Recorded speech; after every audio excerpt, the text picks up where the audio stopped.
दोस्तों, अगर अभी तक आपने मेरे चैनल को सब्सक्राइब नहीं करा तो प्लीज़ दबाइए इस रेड सब्सक्राइब के बटन को और साथ ही में इस बेल आइकन को भी, और पाइए मेरे आने वाले वीडियोस की नोटिफिकेशन सबसे so hello guys, welcome back to my new video and I hope कि आप सब लोग बहुत ज़्यादा अच्छे होंगे। आप लोगों को पता है मेरी लास्ट वीडियो 10 मार्च को आई थी, जिस दिन मेरा पीपीआर आया था। सो गाइस, जब हमारा पीपीआर आ जाता है उसके बाद हमको हमारा पासपोर्ट स्टैंपिंग के लिए भेजना पड़ता है हाई कमीशन ऑफ कनाडा में।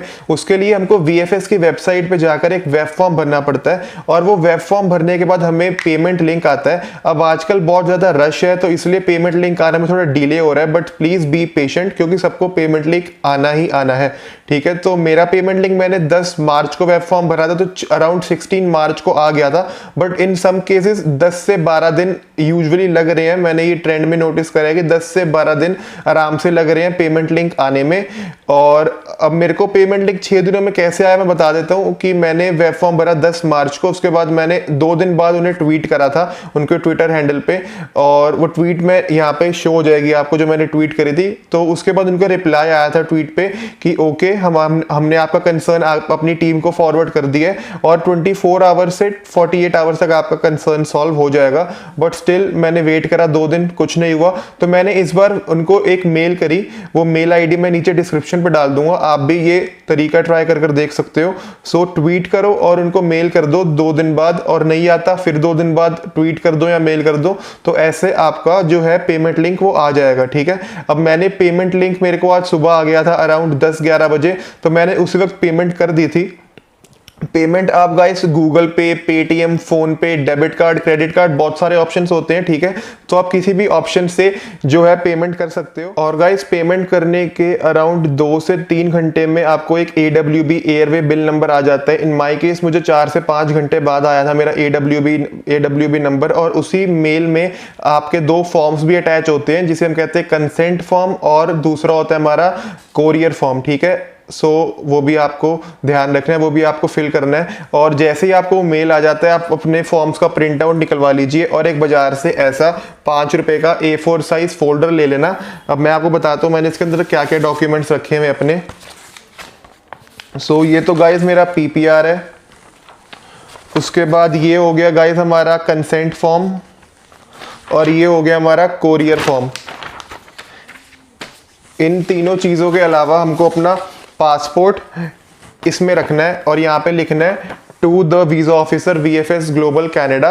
और वहाँ पे मेरे को मेल में लिखा हुआ था कि कल मेरे घर से मेरा पासपोर्ट पिकअप हो जाएगा, और इन एनी चांस अगर मैं नहीं भी होता मेरे घर पे तो वो हमको 2 चांसेस देते हैं, तो वो दोबारा आ जाएंगे। ठीक है, तो वहाँ पे मेल में लिखा हुआ था कि कल सुबह आपके घर से पासपोर्ट पिक हो जाएगा, ब्लू डार्ट वाला आपको फ़ोन कर लेगा। और अब जैसे मैं न्यू दिल्ली में ही रहता हूँ तो पासपोर्ट प्रिंट होने में आई थिंक 7 से 8 दिन लगेंगे, और फिर मेरे पास मेरा पासपोर्ट प्रिंट होकर आ जाएगा। अब मैं आपको डॉक्यूमेंट्स बता देता हूँ एक बार दोबारा से कि क्या क्या डॉक्यूमेंट्स जो है बहुत ज़रूरी है, जो कि आपको इस A4 साइज फोल्डर में डालने हैं, नहीं तो आपका पासपोर्ट वापस वो आपके घर पे भेज देंगे और दोबारा आपको ये प्रोसेस दोहराना पड़ेगा पेमेंट लिंक वाला। ठीक है, सो सबसे पहले तो जब आपको आपका AWB नंबर आएगा तो ऐसे एक फॉर्म आएगा, कोरियर फॉर्म। ठीक है, इसको भर लेना और ध्यान से इस वाले फॉर्म में वही एड्रेस देना जहां पे आप प्रेजेंट रहते हो, क्योंकि ये फॉर्म से ही आपका एड्रेस डिटरमाइन होगा और इसी एड्रेस पे आपका पासपोर्ट स्टैंप होकर आएगा। ठीक है, उसके बाद हमारा कंसेंट फॉर्म, यहाँ पे भी आपको बस अपनी ईमेल आईडी, नेम, एड्रेस वगैरह लिखना है। ठीक है, ये भी इजी है। और ये हमको हमारा पीपीआर डालना है। ये तीनों चीज़ें हो गई, और ये तीनों चीज़ों के अलावा हमको अपना ओरिजिनल पासपोर्ट डालना है। अब कुछ लोगों के कमेंट्स आ रहे थे कि क्या BVL डालना भी ज़रूरी है, बायोमेट्रिक वैलिडेशन लेटर। सो नहीं दोस्तों, BVL डालना ज़रूरी नहीं है, सिर्फ पीपीआर डालना है और 2 ये फॉर्म्स डालने हैं और अपना ओरिजिनल पासपोर्ट डालना है। जैसे ही हमारा पासपोर्ट स्टैंप हो जाएगा हमको हमारी GC की में एक POE आएगा, पोर्ट ऑफ एंट्री। ठीक है, वो कॉरेस्पॉन्डेंस लेटर के नाम से आएगा।